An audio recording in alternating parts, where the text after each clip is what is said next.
You're lying in bed. It's late. The room is quiet. And for some reason, your brain refuses to let you rest. It's not that anything terrible happened today. Maybe it was just a conversation, a look someone gave you, a decision you haven't made yet, something you said that you keep rewinding. Not because it matters that much, but because your mind won't file it away. It keeps pulling it back out, examining it again, looking for something it hasn't found yet. You already know thinking about it more won't change anything. You know that. And yet your brain keeps going, keeps checking, keeps running through every possible version of how things could go wrong. And the more you think, the worse it feels. It's like your mind doesn't trust you to just live. It has to double check everything first. It has to run the numbers, reread the situation, make sure nothing was missed. And by the time it's done, it starts over. And the worst part is not the thinking itself, it's the feeling underneath it. The quiet belief that something must be wrong with you for thinking this way. It isn't, and by the end of this, you'll understand exactly why.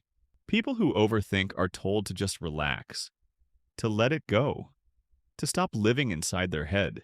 They get labeled as too sensitive, too anxious, too much. Nobody ever explains why it happens. They just expect you to control something you were never taught to understand.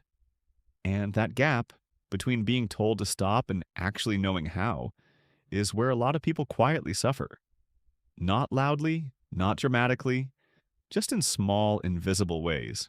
Replaying things in the shower, losing sleep over things no one else noticed, going quiet in conversations because you're too busy processing what was just said to respond naturally. That's not weakness. That's something much more specific. And it deserves a real explanation. So let's actually talk about what's happening. Not in a complicated way, just honestly.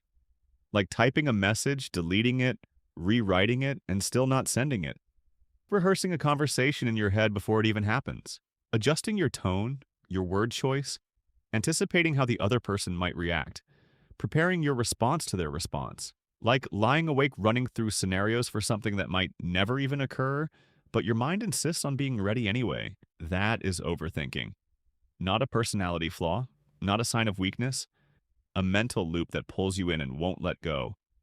And if this feels familiar, you're not the only one. It lives in the space between what happened and what it might mean about you. That is the part most people miss. Overthinking is rarely about the event itself. It's about what the event suggests, what it reveals, what it might say about who you are, whether you're enough, whether you're safe. Here's what neuroscience actually shows us.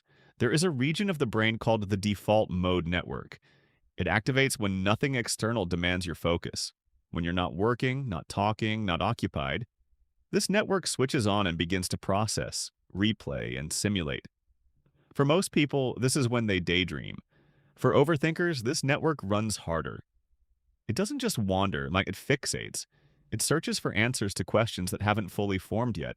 But here's something even more important to understand. When the mind is overwhelmed with uncertainty, thinking begins to feel like doing. The brain convinces itself that if it just keeps analyzing, if it runs the scenario one more time, considers one more angle, it will eventually arrive at certainty, at safety, at control. But it never does, because the kind of certainty it's looking for doesn't exist. And somewhere inside you already know that, which is why the loop doesn't stop. Because stopping would mean accepting that some things simply cannot be known in advance. And for a mind that learned early that being unprepared was dangerous, that feels impossible. Thinking then becomes the substitute for feeling. It's quieter, it's controllable. It keeps you at a manageable distance from the full weight of whatever is happening. But the cost of that distance is presence. The cost is being here fully in moments that deserve it. And there is usually a reason the mind learned to do this. A reason that goes further back than most people expect. If you grew up in an environment where things felt unpredictable, where the emotional atmosphere shifted without warning, where getting things wrong had real consequences, your brain adapted. It began to scan ahead, to anticipate before things arrived, to run through possibilities so that nothing could catch you off guard. That was not anxiety. That was intelligence responding to your environment. A child learning to read a room before walking into it, learning to predict moods before they turned, learning to think before speaking, act, or trust. The same pattern forms when love feels conditional early on, when the people around you are difficult to read, when being vulnerable once led to something painful. Your mind learned to stay 3 steps ahead, to think before acting, to prepare before speaking, to protect before connecting. And it worked. At some point, it genuinely worked. That vigilance kept you safer. That scanning kept you ready. That internal rehearsal meant you were never completely caught off guard. The problem is that the brain never stopped. It kept the system running long after the environment changed, long after the threat was gone. Like a smoke alarm that stays active even when there is no fire. Not because it's broken, but because it was never told the fire was out. That is not a disorder.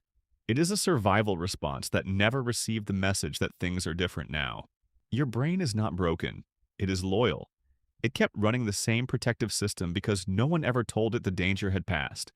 And so it kept us scanning, kept preparing, kept doing the only job it ever knew how to do: keep you safe. There is something quietly painful about that when you sit with it, because it means that the part of you that overthinks is not your enemy. It is the part of you that cared the most, the part that refused to let you be blindsided again, the part that said, "Not this time. I will see it coming. I will be ready." Here is the part that stops most people cold. Overthinking isn't your brain working against you.